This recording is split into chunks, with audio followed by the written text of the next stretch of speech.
बहुत धन्यवाद साथियों। आज इस आदिवासी चिंतन शिविर में पधारे तमाम साथियों का गोंडवाना की धरती से आया हूं और आप सभी का मैं तहे दिल से सेवा जोहार करता हूं, सेवा जोहार करता हूं। साथियों, आज बड़े दुख की बात है कि आज आप जिस जमीन पे बैठे हो, जिस जमीन के ऊपर आप बैठे हो, आज ये जमीन खतरे में है। आज हम देखते हैं इस पूरे गुजरात के अंदर, चाहे मध्य प्रदेश की बात हो, छत्तीसगढ़ की बात हो, राजस्थान की बात हो, गुजरात की बात हो, हम आदिवासियों को हमारे जल जंगल जमीन से बेदखल किया जा रहा है। जो जंगल जमीन हम आदिवासियों का पुश्तैनी अधिकार हुआ करता था, जो जंगल जमीन हम आदिवासियों के जीने का साधन हुआ करता था, उस जल जंगल जमीन से आज हम आदिवासियों को विस्थापन किया जा रहा है। आज उस जंगल जमीन से निकलने वाला काला सोना को उजाड़ा जा रहा है, हरा सोना को उजाड़ा जा रहा है। आज आपको सोचना पड़ेगा साथियों कि आप एक आदिवासी हो, अगर आप इस देश के मालिक हो तो उसका क्या फरमान है। अगर आप एक आदिवासी हो, कैसे आदिवासी हो कि जिसका जंगल लूट रहा है, एक आदिवासी बोलने को तैयार नहीं है। जिसका जमीन छीना जा रहा है, एक आदिवासी बोलने को तैयार नहीं है। और इस मंच के माध्यम से आप कहते हो कि हम इस देश का आदिवासी हैं, इस देश का मालिक हैं, तो सवाल ये खड़ा होता है साथियों कि आप आर्टिकल 330 से चुनकर जाते हो तो आदिवासी के नाम से जाते हो कि एसटी के नाम से जाते हो? एसटी के नाम से। आप आर्टिकल 332 में विधानसभा जाते हो तो एसटी के नाम से जाते हो कि आदिवासी के नाम से जाते हो? तो साथियों, आज सवाल ये खड़ा होता है कि आपकी पहचान एक आदिवासी से होती है, पर संवैधानिक तौर पे आप जब देखते हो तो आर्टिकल 342 में आपका जो स्टेटस मिला है वो एसटी के नाम से मिला है। और आज उस एसटी स्टेटस में हम लोग देखते हैं राष्ट्रपति अपने राज प्रमुख राज्यपाल से सलाह मशवरा करके आज किसी भी वर्ग को एसटी में घुसाड़े जा रहा है, आज किसी भी वर्ग को एसटी से बाहर किया जा रहा है। तो आज आपको तय करना पड़ेगा कि अगर आप एक आदिवासी हो तो रहते कहाँ हो? आप एक आदिवासी हो तो रहते कहाँ हो? जवाब दीजिए, कहाँ रहते हो आप लोग? आपके देश का नाम क्या है? आपके देश का नाम क्या है? भारत तो एक संगठन का नाम है। संविधान का आर्टिकल 1 बोलता है कि India that is Bharat shall be a union of state. जब संविधान बनाया गया, तो संविधान हिंदी में नहीं लिखा था, संविधान इंग्लिश में लिखा था। और आर्टिकल 1 में बोला था कि जो भारत है वो एक यूनियन है, मतलब एक संघ का नाम है। क्या है? संघ प्रदेश का। मतलब आप जिस भारत पे रहते हो वो भारत एक देश नहीं है, वो एक संगठन है। क्या है? और जो यहाँ पर जो सरकारें चलती है वो भी संघीय सरकारें चलती है। कौन सी सरकारें चलती है? और आज सवाल ये खड़ा होता है कि आप संघीय सरकार से चलते हो कि आदिवासी सरकार से चलते हो? संघीय सरकार से। आप संघीय सरकार से चलते हो कि आदिवासी सरकार से चलते हो? संघीय सरकार से।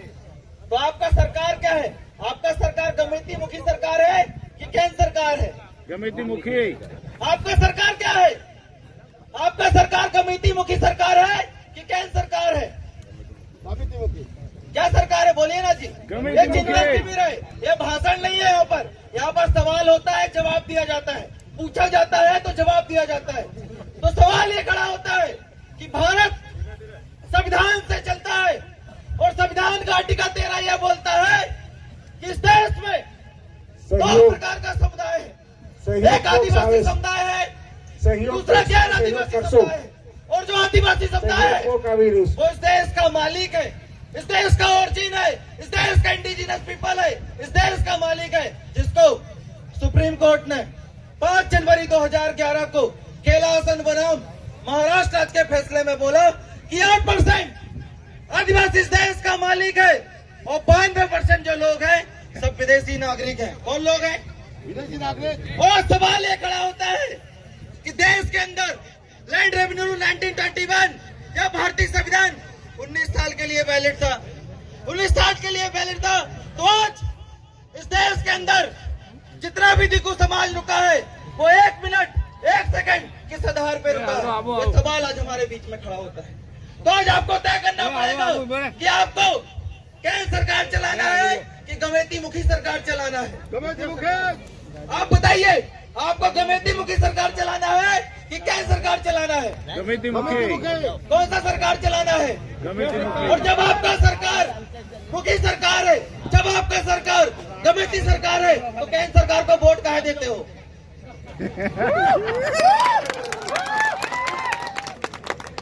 जब आपका सरकार गमेती मुखी सरकार है और आप हर 5 साल के लिए केंद्र सरकार को वोट देते हो, तो किसका सरकार कमजोर होता है? गमेती सरकार। किसका सरकार कमजोर होता है? आदिवासियों का सरकार कमजोर होता है। किसका सरकार कमजोर होता है? आदिवासी सरकार।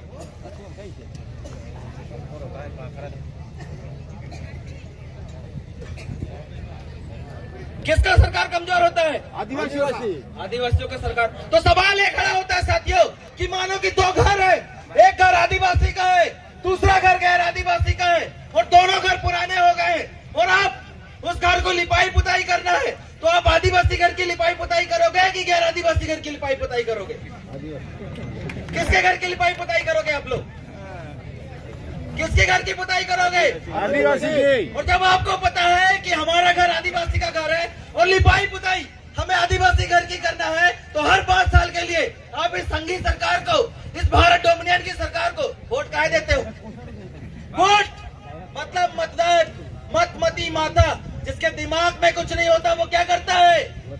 मतदान क्या करता है? मतदान करता है, और ये बतलाता है कि हम आदिवासी समुदाय के लोग, इस देश के शासक लोग, इस देश के मालिक लोग, इस देश के वारिस लोग इस देश में अपना गमेती सरकार चलाने सक्षम नहीं है, अपना आदिवासी सरकार चलाने लायक सक्षम नहीं है। इसलिए हम हर 5 साल के लिए वोट देते हैं, और वोट को सत्यापित करने के लिए क्या लगाते हो आप लोग? अंगूठा। क्या लगाते हो? अंगूठा। क्या लगाते हो? आप बताओ, 5 साल के लिए आप जमीन मुझे दे देते हो, 5 साल के लिए जमीन दे दियो, मेरे जमीन पे कुआं है, तो कुआं का पानी उपयोग करने दूंगा आपको मैं? 5 साल के लिए आप जंगल मुझे दे देते हो, तो जंगल का लकड़ी काटने दूंगा आपको मैं? तो सवाल ये खड़ा होता है साथियों कि जो आर्टिकल 330 से चुनकर जाते हैं, आर्टिकल 332 से चुनकर जाते हैं, वो सब मरे हुए लोग हैं। कैसे लोग हैं? मरे हुए लोग हैं। इसलिए किस पेन का उपयोग करते हैं? कौन से पेन का उपयोग करते हैं? ब्लू। नीला पेन का उपयोग करते हैं, काला पेन का उपयोग करते हैं। और जो आदमी जिंदा होता है उसका खून कैसा होता है? लाल।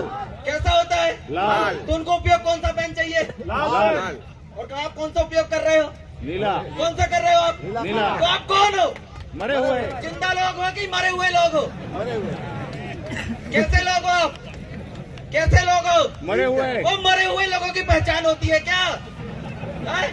मरे हुए लोगों का अधिकार होता है क्या? इसी को लेके कानून बना, कोस्टू एक्ट 1666। उस दिन से आपको मरा हुआ घोषित कर दिया और बतला दिया कि जितने भी मरे हुए लोग हैं ये मैरीटाइम्स लॉ से चलते हैं। किससे चलते हैं? मैरीटाइम्स लॉ। मैरीटाइम्स लॉ मतलब समुद्र के कानून से। और समुद्र के कानून में क्या होता है? बड़ी मछली छोटी मछली को खाती है, बड़ा नेता छोटा नेता को खाता है, बड़ा सामाजिक कार्यकर्ता। तो आपको तय करना पड़ेगा कि आप मरे हुए लोग हो कि जिंदा लोग हो। अगर मरे हुए हो तो मर जाओ, कोई फर्क नहीं पड़ता। अगर जिंदा हो तो जिंदा का एहसास दिलाना होगा। तो इन्हीं शब्दों के साथ साथियों, समय का अभाव है, समय का अभाव है, इसलिए मैं अपनी बात को यही खत्म करता हूँ। और जाते जाते कुछ चंद लाइनें आपके बीच में बोलना चाहता हूँ कि ना मुस्कुराने को जी चाहता है, ना आंसू बहाने को जी चाहता है। ना मुस्कुराने को जी चाहता है, ना आंसू बहाने को जी चाहता है।